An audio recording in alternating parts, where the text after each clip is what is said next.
आदित्य की यात्रा। हनुमान जी ने आदित्य को दिव्य आशीर्वाद दिया और कहा, यह यात्रा आसान नहीं होगी, लेकिन याद रखना, जहाँ राम का नाम है वहाँ विजय निश्चित है।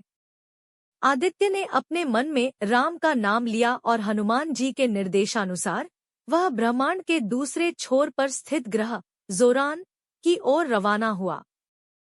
जोरान पर सिया का संघर्ष अपने चरम पर था।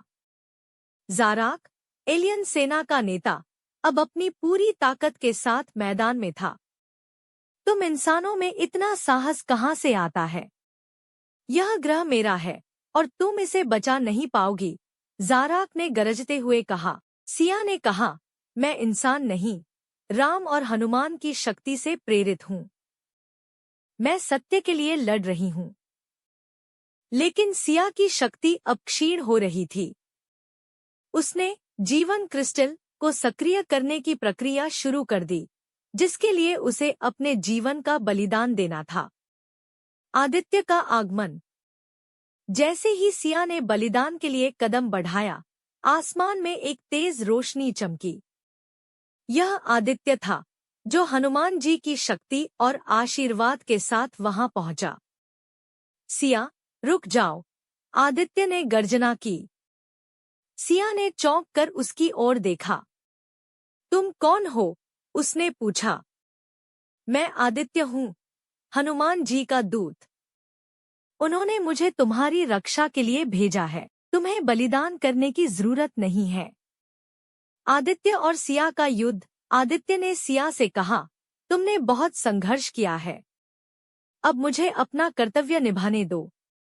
आदित्य ने जाराक और उसकी सेना पर हमला किया। हनुमान जी के आशीर्वाद से वह असीम शक्ति और गति के साथ लड़ने लगा। उसने जाराक की सेना को पीछे धकेल दिया और जीवन क्रिस्टल को सुरक्षित कर लिया। लेकिन जाराक ने हार नहीं मानी। उसने अपनी पूरी ताकत से आदित्य और सिया दोनों पर हमला किया। एक नया मोड़। सिया और आदित्य ने मिलकर जाराक का सामना किया। दोनों ने अपनी शक्तियों को जोड़ दिया।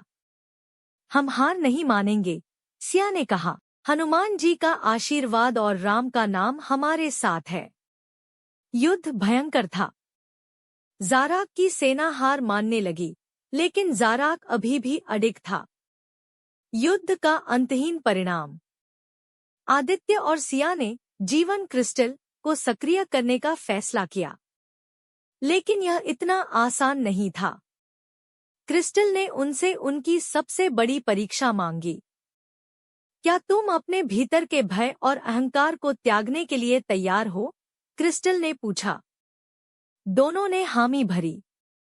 लेकिन कहानी यहीं रुकती है। क्या क्रिस्टल सक्रिय होगा? क्या जाराक की ताकत खत्म होगी? क्या सिया और आदित्य जोरान को बचा पाएंगे? कहानी का अनंत भविष्य। हनुमान जी तपस्या में वापस चले गए, लेकिन उनकी दृष्टि अब भी जोरान पर थी। सत्य और धर्म की विजय होगी, लेकिन संघर्ष अभी खत्म नहीं हुआ है। सिया और आदित्य का युद्ध जारी है। क्या यह ब्रह्मांड बच पाएगा, या यह संघर्ष उन्हें एक और बड़ी चुनौती की ओर ले जाएगा?